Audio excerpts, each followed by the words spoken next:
ಇದೀಗ ಟ್ರಂಪ್ ಒಂದು ಎಕ್ಸ್ ಖಾತೆಯಲ್ಲಿ ಪೋಸ್ಟ್ ಅನ್ನ ಶೇರ್ ಮಾಡಿದ್ದಾರೆ. ಅದು ಇರಾನ್ಗೆ ವಾರ್ನಿಂಗ್ ಕೊಡ್ತಾ ಇದ್ದಾರೆ, ಇಲ್ಲಿಗೆ ನಿಲ್ಲಿಸಬೇಕು, ನಾವು ಕೊಟ್ಟಿರೋ ಒಪ್ಪಂದಕ್ಕೆ ಸಹಿ ಹಾಕಿ ಎಲ್ಲವೂ ಇಲ್ಲಿಗೆ ನಿಲ್ಲಿಸಿ, ಜನ ಸಾಯ್ತಾ ಇರೋದು ಸಾಕು ಅಂತ ಗಮನಿಸ್ತಾ ಇದ್ದೀರಿ. ಇರಾನ್ ಶುಡ್ ಎಸ್ ತೆಗೆದ್ರು, ಓಕೆ, ನೀವು ಸಾಧ್ಯ ಆದ್ರೆ ಆ ಪೋಸ್ಟ್ ನ ನೋಡ್ತಾ ಇರಿ. ಇರಾನಿಗೆ ಕೊಟ್ಟಿರುವಂತಹ ವಾರ್ನಿಂಗ್ ನ ಮೆಸೇಜ್ ಇದು. ಹಾಗಾದ್ರೆ ಇರಾನ್ ಇದಕ್ಕೆ ಮಣಿಯುತ್ತಾ, ಕಿವಿ ಕೊಡುತ್ತಾ, ಅಥವಾ ಇಲ್ಲ ನಾನು ಹಿಂಗೆ ವಾರ್ ಮಾಡ್ತಾನೆ ಇರ್ತೀನಿ, ಇಸ್ರೇಲ್ಗೆ ಪೆಟ್ಟನ್ನ ಕೊಡ್ತಾನೆ ಇರ್ತೀವಿ ಅಂತ ಒಂದು ಮೊಂಡುತನವನ್ನ ಪ್ರದರ್ಶನ ಮಾಡ್ತಾ ಹೋಗುತ್ತಾ ಅನ್ನುವಂಥದ್ದು ಪ್ರಶ್ನೆ. Iran should have sign the deal, I told them to sign, what a shame and waste of human life ಅಂತ ಹೇಳ್ತಿದ್ದಾರೆ. ಅಂದ್ರೆ ಜನರನ್ನ ಅನಗತ್ಯವಾಗಿ ಕೊಲ್ತಾ ಇದ್ದೀರಿ ನೀವು, ಮೊದಲು ಇದರಿಂದ ಹಿಂದೆ ಸರಿರಿ ಅಂತ ಹೇಳ್ತಾ ಇದ್ದಾರೆ.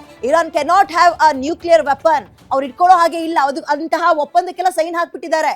ಇಸ್ರೇಲ್ ಇನ್ನೊಂದೇನಪ್ಪಾ ಅಂತ ಹೇಳಿದ್ರೆ, ವಿರೋಧ ಮಾಡುವಂಥದ್ದು ಮೂಲಭೂತವಾದ ಮುಸ್ಲಿಂ ಮೂಲಭೂತವಾದವನ್ನ ಇಸ್ರೇಲ್ ವಿರೋಧ ಮಾಡ್ಕೊಂಡು ಬರ್ತಾ ಇದೆ. ಲೆಕ್ಕ ಹಾಕಿ, ಇಸ್ರೇಲ್ ಮಧ್ಯದಲ್ಲಿದೆ, ಸುತ್ತಮುತ್ತ ಪೂರ್ತಿ ಮುಸ್ಲಿಂ ಕಂಟ್ರಿಗಳೇ ಇದ್ದಾವೆ.